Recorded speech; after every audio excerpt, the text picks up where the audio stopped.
ভাঙড় বিধানসভায় তৃণমূলের শাসনে বন্ধ ছিল বেশ কয়েকজন আইএসএফ কর্মীর দোকান। ভাঙড়ে নওশাদ সিদ্দিকী জেতার পরেই বুক ফুলিয়ে সেই বন্ধ দোকানের তালা খুললেন শাহ আলম মোল্লা। শুধু তাই নয়, কয়েক বছর ধরেই তিনি ক্ষতিগ্রস্ত ছিলেন। ছিল না ইনকাম, ছিল না রোজগার, কিন্তু কার নির্দেশে বন্ধ রাখা হয়েছিল এই দোকান? শাহ আলম মোল্লার অভিযোগ, তৃণমূল কংগ্রেসের নেতাদের মদতেই দোকানে পড়েছিল তালা। এই মুহূর্তে শাহ আলম মোল্লা কি বলছেন তার বক্তব্য শোনাবো।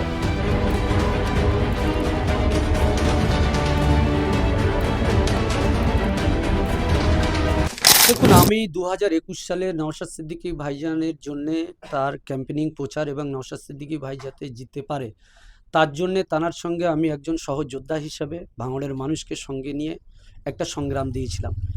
সেই সংগ্রামে আমার একটা বড় অবদান ছিল নওশাদ সিদ্দিকী ভাইজান জেতার পিছনে। যখন নওশাদ ভাই জিতে গেলেন তারপরে তৃণমূলের নেতৃত্বরা আমার উপরে খুব ক্ষোভ। তারা মিলিতভাবে 1000-এর উপরে লোক আমার গ্রামে একটা মিছিল করে এবং আমার বাড়ি ঘরদর ভাঙচুর করে দিয়েছিল। সেটা মিডিয়াতেও হয়েছিল এবং সেই সময় প্রচুর মানুষ জানে, কারণ তারপরে পাল্টা প্রতিঘাত হলে রেজাউল করিমের নেতৃত্বে মমতা ব্যানার্জি একটা টিমও পাঠিয়েছিল জয়পুরে, যেটা আমার গ্রাম ছিল এবং তৃণমূলটা আমার বাড়ি ভাঙচুর করে দিয়েছিল। এমনকি আমাদের বাড়ি থেকে পালিয়ে যেতে আমরা বাধ্য হয়েছিলাম। ফের তারপরে আমরা ফিরে আসি, কিন্তু যখন এটা আমার কর্মস্থান, আমি এখানে বিএলআর অফিসে আমি মুহুরির কাজ করতাম। কয়েকজন তৃণমূলেরই নেতারা বললো যে শাহ আলম, তুমি একটা কাজ করো, আমরা একটা ব্যবস্থা করে দিচ্ছি, তুমি নেতাদের সঙ্গে কথা বলো, কথা বলে তুমি এখানে কাজ করতে পারবে, সেই ব্যবস্থা আমরা করছি। কিন্তু আমি বলেছিলাম যে আমার অপরাধ, আমি আইএসএফ করেছি বলে আমার সেই অপরাধের জন্য যখন আমার এখানে কাজ বন্ধ করা হবে, তাহলে সেই আইএসএফ যতদিন না ক্ষমতায় আসবে, নওশাদ সিদ্দিকী ভাইজানকে 2026 বিধানসভায় যতক্ষণ না জিতিয়ে আমি যদি ভাঙড়ে আবার ফের যদি নওশাদ ভাইকে আমরা আনতে পারি, তাহলে আমি অফিস খুলে আমি ফের কাজ করব মাথা উঁচু করে। কিন্তু আমি কোনোদিন তৃণমূলের নেতাদের কাছে আমি আত্মসমর্পণ করব না। তো ঠিক সেই মতো আমি কারোর কাছে কোনোদিন আত্মসমর্পণ করিনি। আজ দীর্ঘ 4 থেকে 5 বছর আমি এখানে কোনো রোজগার করতে পারিনি। আমাদের যে বর্তমান পরিস্থিতির উপরে দাঁড়িয়ে আমরা এখন ভাঙড়ে একটা পজিশনের জায়গায় এসেছি। নওশাদ ভাইয়ের নেতৃত্বে ভাঙড় আবার একটা সুন্দর কর্মস্থল তৈরি হবে যুবক যুবতীদের। ভাঙড়ের মানুষ আমরা সুন্দরভাবে থাকতে পারবো। নওশাদ ভাই সেই বার্তা দিয়েছে, সেই আশা ভরসা আমাদের আছে যে আমরাও তানার সঙ্গে সৈনিক হয়ে কাজ করব। আর আজকে আমি আমার এই ঘরটা খুলেছি, আপনারা দেখতেই পাচ্ছেন এখানে কি পরিস্থিতি। কয়েক বছর ধরে এই ঘরটা বন্ধ ছিল, আমি নতুন করে আবার কাজ করব এবং মাথা উঁচু করে কাজ করব। কত বছর না, তালা আমাকে মেরে রাখিনি, আমাকে কাজ করতে নিষেধ করে দিয়েছিল। তো আমার এখানে অফিসে এসে আমি কাজ করতে যখন পারবো না, তো আমি এখানে ঘর তো প্রতিদিন এসে বাড়ি থেকে এখানে বাইকের তেল পুড়িয়ে এসে সময় নষ্ট করতে তো আসবো। আমি খুব মাঝে মাঝে এক আধবার আসতাম, এসে একটু বসতাম, খোলা দেখে যেতাম।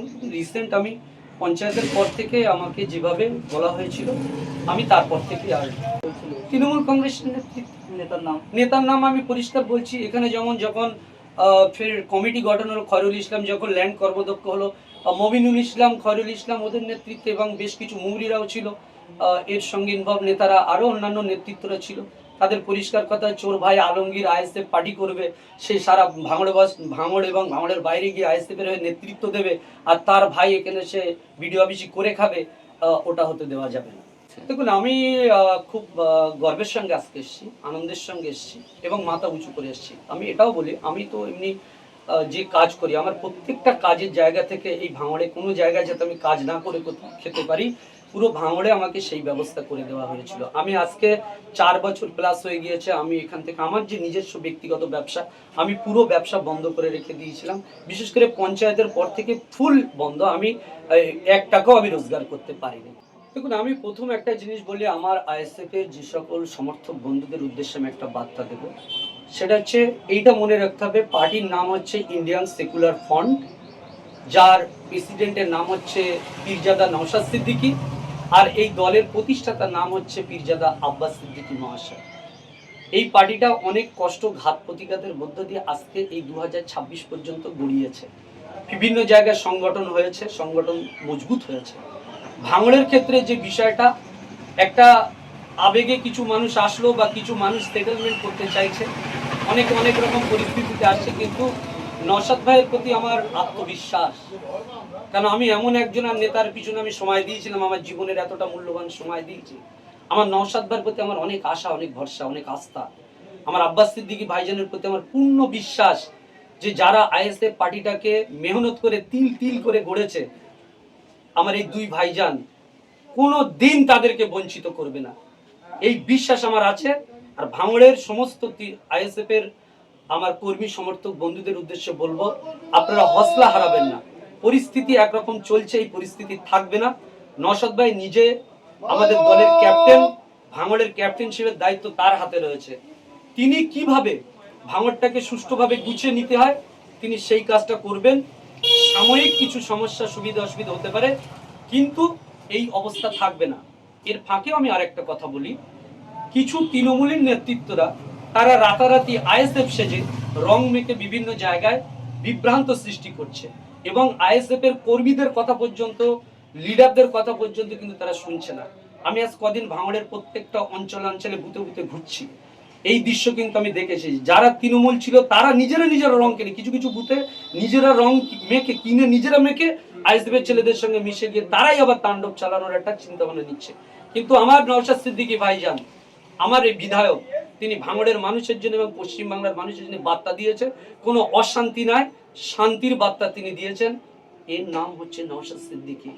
তাই আমি বিশ্বাস রাখি আইএসএফ এর ছেলেদের হতাশার কোনো কারণ নেই। এর নেতৃত্ব চলবে অঞ্চল কমিটির উপরে, বুথ কমিটির উপরে, এবং সঙ্গে সঙ্গে আমার ভিডিও যদি আমার ভাইজানরা শোনেন, আমি ভাইজানের উদ্দেশ্যও বলবো এবং আরবুল ভাইয়ের উদ্দেশ্য আমি বলবো, যদি কোনো লোক আইএসএফ করতে চায়, ওপরের নেতারা যেন লোকাল বিষয়টাকে নির্ধারণ না করে দেয়।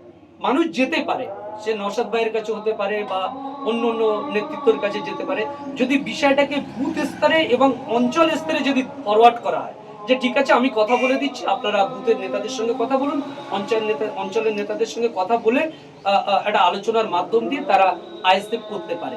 এরকম যদি পরিস্থিতি হয় তাহলে দেখা যাবে যে কারোর মধ্যে আর মতানৈক্য থাকবে না এবং লোকালে যারা পার্টিটা করে এসছে এতদিন পর্যন্ত তাদের মনেও কোনো ক্ষোভ বেদনা থাকবে না এবং পার্টিটা খুব সুন্দরভাবে চলবে, সংগঠন খুব মজবুত হবে বলে আমি মনে করছি এবং সকলের কাছে আহ্বান ও আবেদন রাখছি।